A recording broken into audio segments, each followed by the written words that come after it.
क्या हो अगर मैं आपसे कहूं कि असली वेल्थ पॉसिबिलिटीज पर बेट करने से नहीं बल्कि सर्टेनिटीज पर बेट करने से आती है। राहुल एक उम्मीद पर पैसा लगा रहा था, सर्टेनिटी पर नहीं। अगर आप अपने सबसे सक्सेसफुल इन्वेस्टमेंट्स को सिर्फ इसीलिए बेच रहे हैं क्योंकि वो अब तक बहुत ज्यादा प्रॉफिट दे चुके हैं, कोई सेंस है इस बात का? सच्चाई ये है दोस्तों कि इन्वेस्टिंग सबसे ज्यादा प्रॉफिटेबल तब होती है जब वो सबसे ज्यादा बोरिंग दिखाई पड़ती है। आइए मैं आपको 4 फिल्टर्स आज सिखाता हूं जो आपको यूज करने चाहिए अपने इन्वेस्टिंग फ्रेमवर्क। मेरे प्यारे दोस्तों, आप जब भी अपना इन्वेस्टमेंट पोर्टफोलियो देखते हैं तो आपको लगता रहता है कि आपको कुछ ना कुछ एक्शन तो लेना ही चाहिए। आप अगला बड़ा धमाका, बड़ा डिसरप्टर खोजने की कोशिश करते रहते हैं। एक ऐसी कंपनी जो बहुत फास्ट ग्रो करे, मार्केट लीडर बन जाए। हम सबको और हर जगह हम लोग देखते हैं, यही वीडियोस बनाते हैं, हर जगह यही कंटेंट देखने को मिलता है कि आपको द नेक्स्ट बिग थिंग को ढूंढना है, उसके पीछे भागना है। लेकिन क्या हो अगर मैं आपसे कहूं कि असली वेल्थ पॉसिबिलिटीज पर बेट करने से नहीं बल्कि सर्टेनिटीज पर बेट करने से आती है। ये फ्रेमवर्क आज का कुछ डिफरेंट है। ये फ्रेमवर्क वो आपको सिखाएगा कि अगर आपके स्टॉक मार्केट का ऑलरेडी आपका पोर्टफोलियो बन चुका है तो कई बार कुछ ना करने की वजह से आप करोड़पति अरबपति तक बन सकते हैं। कई ऐसे वायरल मीम्स आपने देखे होंगे जहां पे बोला जाता है कि यार मेरे स्टॉक बेचते ही स्टॉक भागने लगता है, मेरे खरीदते ही नीचे चला जाता है। तो वो नीचे चला गया तो मैंने बेच दिया, जैसे ही बेचा वो ऊपर चला गया तो मैंने ले लिया। ये एक्चुअली में सच्चाई है, ये सेंटिमेंट्स हैं लोगों के जो मीम के फॉर्म में हमें दिखते हैं। तो आइए एक बहुत ही कॉमन सिनेरियो लेते हैं। राहुल एक एम्बिशियस इन्वेस्टर है। वो मार्केट को स्टडी करता है और एक ऐसी कंपनी में पैसा लगाता है जिसके पास प्रॉफिटेबिलिटी का रिकॉर्ड बहुत शानदार है, बिल्कुल शानदार, इसी वेदर के जैसा, बिल्कुल शानदार मेरे सामने टोक्यो स्काई ट्री के जैसा। वो चार्ट देखता है, पिछले 10 साल का डेटा पुल आउट करता है और फिर बस उसी स्टॉक में ऑल इन हो जाता है। आप बताइए उसने सही किया या गलत? लेकिन दोस्तों राहुल एक बहुत बड़ी गलती कर रहा है। वो ये नहीं देखा कि उस इंडस्ट्री का कॉम्पिटिटिव एनवायरनमेंट जो 10 साल पहले था क्या वो आज भी वैसा ही है। किसी एक कंपनी की प्रॉफिटेबिलिटी हिस्ट्री सिर्फ ये बताती है कि पुरानी कंडीशंस में उसके साथ क्या क्या हुआ। ये फ्यूचर प्रेडिक्ट नहीं करती जब कंडीशंस बदल चुकी होंगी। वॉरेन बफेट साहब ने खुद ये एक गलती की थी एक एयरलाइंस में इन्वेस्ट करके। उसका नाम था यूएस एयर और उन्होंने एक ऐसी लाइन कही थी जो हर इन्वेस्टर को अपने दीवार पे चुनवा देनी चाहिए। उन्होंने कहा कि अगर हिस्ट्री के सारे सवालों का जवाब आज की डेट में मिल पाता तो आज की डेट में जो सारे हिस्टोरियंस है ना, उन्हीं का पोर्टफोलियो जो है सबसे ज्यादा चमक रहा होता। राहुल एक उम्मीद पर पैसा लगा रहा था, सर्टेनिटी पर नहीं। आइए मैं आपको 4 फिल्टर्स आज सिखाता हूं जो आपको यूज करने चाहिए अपने इन्वेस्टिंग फ्रेमवर्क में। नमस्कार दोस्तों, मेरा नाम है सागर डोडेजा, मैं हूं एक XIAS ऑफिसर और NISM सर्टिफाइड रिसर्च एनालिस्ट। इस चैनल के माध्यम से मैं आप तक के डीप रिसर्च कंटेंट लेकर के आता हूं। अगर आपको ऐसी चीजें पसंद आती हैं तो आप डेफिनेटली इस चैनल को सब्सक्राइब और वीडियो को लाइक कर लीजिएगा। और अगर आपको डिटेल में सीखना हो तो 8768876876 पर व्हाट्सएप मैसेज जरूर करिएगा,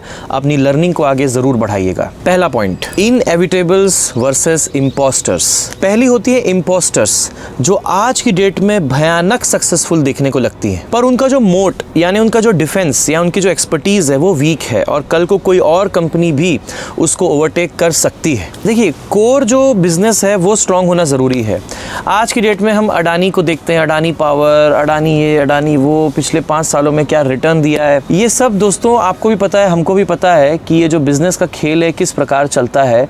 जैसे जैसे सत्ताएं चेंज होती हैं बिजनेस का खेल भी बदलता है। जैसे किसी जमाने में जनरल मोटर्स, IBM, ये सब जैसे स्टॉक्स होते थे ये इनविंसिबल लगते थे। आज के जमाने में कुछ ऐसे स्टॉक्स है जो इनविंसिबल देखने में लगते जरूर हैं। अब दूसरी कैटेगरी है दोस्तों द इनएविटेबल्स। ये वो कंपनीज है दोस्तों जिनकी डोमिनेंस इतनी ज्यादा कंप्लीट है और स्ट्रक्चरली इतनी ज्यादा डीप है कि उनके सबसे बड़े कॉम्पिटिटर्स भी जानते हैं कि उनसे तो हारा नहीं जा सकता चाहे कितनों का भी सपोर्ट मिल जाए। जैसे फॉर एग्जांपल आप देखिए एशियन पेंट्स के बाजार में कोई नहीं घुसता।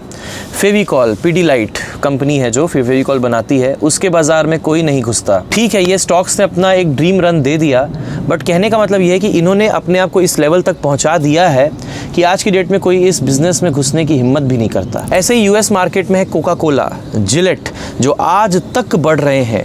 कोका कोला का स्टॉक आज भी बड़े बड़े इन्वेस्टर्स अपने पास रखे हुए हैं और हर साल वो 12 से 15% का रिटर्न आज भी दे रहा है। तो दोस्तों क्या समझ में आया? यही समझ में आता है हमें कि असली वेल्थ इन इनएविटेबल्स को ढूंढकर होल्ड करने से ही बनती है। दूसरा है the Michael Jordan rule of compounding. जब आपकी कोई इन्वेस्टमेंट बहुत ज्यादा ग्रो कर जाती है और आपके पोर्टफोलियो का एक बहुत बड़ा हिस्सा बन जाती है ना, तो ट्रेडिशनल इन्वेस्टर्स कहते हैं कि अरे भाई बहुत प्रॉफिट हो चुका है, इसे एग्जिट करते हैं और पोर्टफोलियो को दोबारा से रीबैलेंस करते हैं।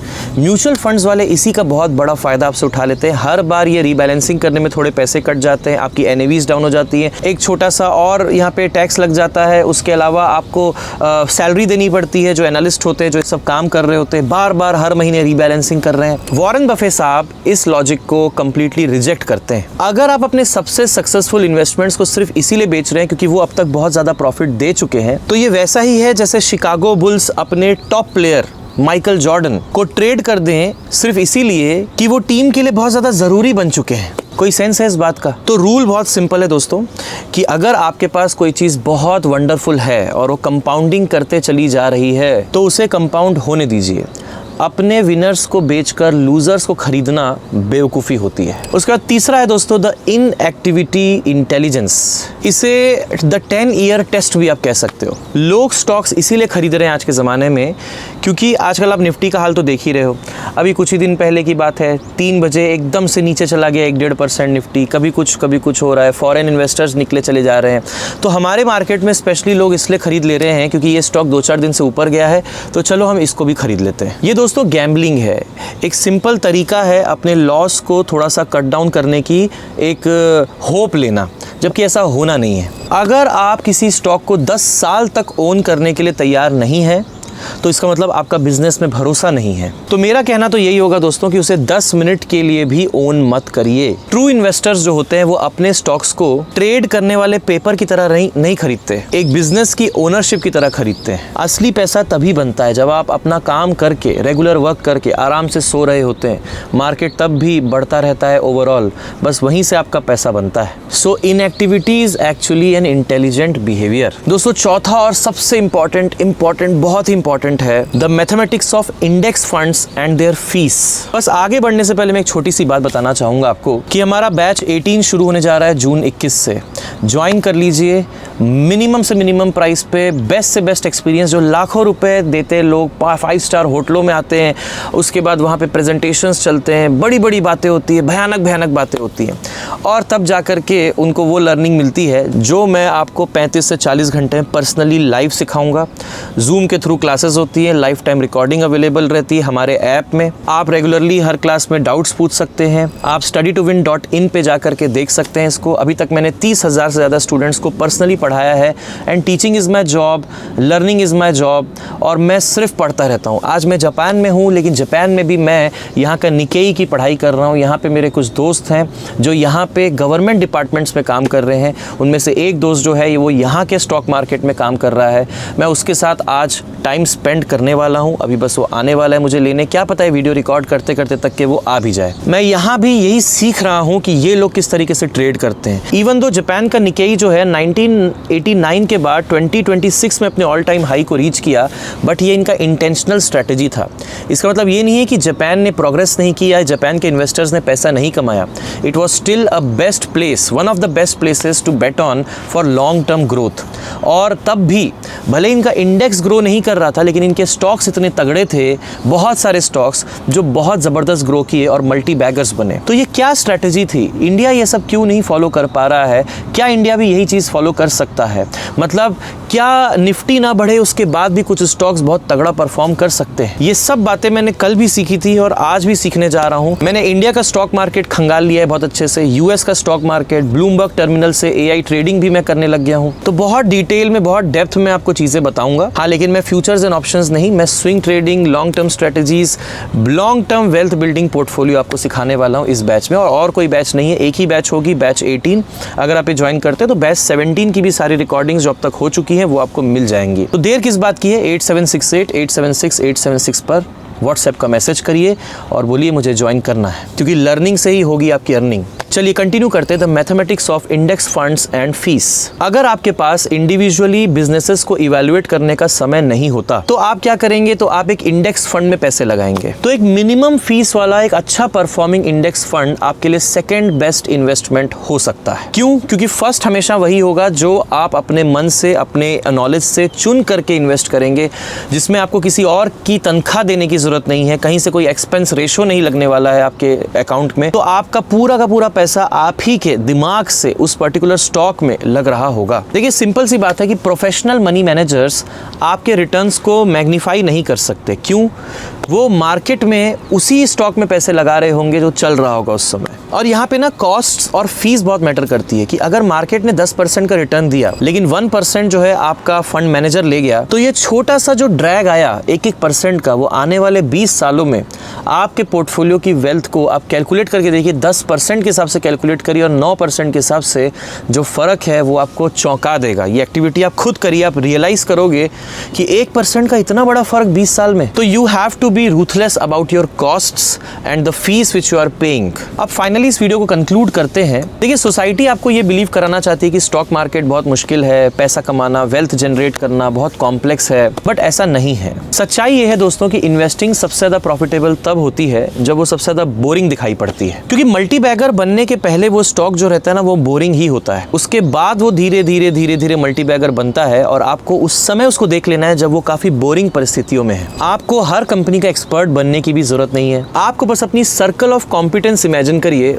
उसमें एक्सपर्टीज लेने की जरूरत है। अपना फोकस मत खोने दीजिए। निफ्टी ऊपर जाए या नीचे जाए, अपने इस तरीके के स्टॉक्स खोज लीजिए, अपने स्टॉक्स के मोड्स को समझने की कोशिश करिए, सर्टेनिटीज पर बेट कीजिए और अपने विनर्स को कंपाउंड होने का मौका दीजिए। Now what you need to do is take a step back, reevaluate your actions और ऐसे ही डीप, काम, रिलैक्सिंग वीडियोस के लिए सिविल बीइंग्स को सब्सक्राइब ज़रूर कर लीजिए। मैं आराम से चीज़ों को डील करने में विश्वास रखता हूँ, क्योंकि आजकल की जो टिकटॉकिया जनता है उसे हर चीज़ क्या है 1 मिनट में चाहिए, बट मेरा वो वैसा हिसाब किताब नहीं है कि 1-1 मिनट में चीज़ें हो जाएं। आराम से जब इंसान सोच विचार करके चीज़ों को देखता है, सोचता है, समझता है, परखता है। क्योंकि देखिए कुछ लोग कहेंगे कि ये बात तो एक छोटा सा शॉर्ट्स बनाते, 4-5 लाइनें बोल देते, लेकिन क्या वो आपके दिमाग में बैठती? जिस चीज़ में आप जितना ज़्यादा समय देते हैं, इट्स लाइक रिलेशनशिप, कि अगर आप एक रिलेशनशिप में ज़्यादा समय दोगे तो आप उसको बेहतर तरीके से समझ पाओगे। वैसे नाम पता जान करके बोलोगे ये नाम पता लिख दो, ये कर दो, वो कर दो, बस हो गया, ऐसा थोड़ी होता है। बातचीत करेंगे, बैठेंगे, समझेंगे तो टाइम बिताएंगे। उसी तरीके से नॉलेज भी ऐसे ही अर्जित किया जाता है, टाइम बिताकर, इत्मीनान से, रिलैक्स्ड वे में। और इसी तरह की वीडियोस मैं आपके साथ लाता रहूँगा, शेयर करता रहूँगा। मुझे 3 ही चीज़ों में इंटरेस्ट है यार, वो है बिजनेस, जियोपॉलिटिक्स और पढ़ाई। बिजनेस, जियोपॉलिटिक्स, पढ़ाई मतलब स्टडीज़, इन्हीं चीज़ों में इंटरेस्ट है। मैं इन्हीं चीज़ों के बारे में बातें करता हूँ इस चैनल के माध्यम से। Thank you so much. और अगर एक और चैनल है, व्लॉग वाला चैनल है, उसमें से छोटे मोटे व्लॉग्स मैं डालता रहता हूँ। क्रिएटिव रहते हैं, एंगेजिंग रहते हैं, कुछ डिफरेंट टाइप का रहता है। तो मेरा पर्सनल चैनल है, उसकी भी लिंक आपको दिख रही होगी, आप वहाँ भी ज्वाइन कर सकते हैं। नया व्लॉग देख लीजिएगा, न्यूयॉर्क का एक व्लॉग मैंने डाला था, वो आप देख सकते हैं। Thank you so much. जय हिंद, वंदे मातरम।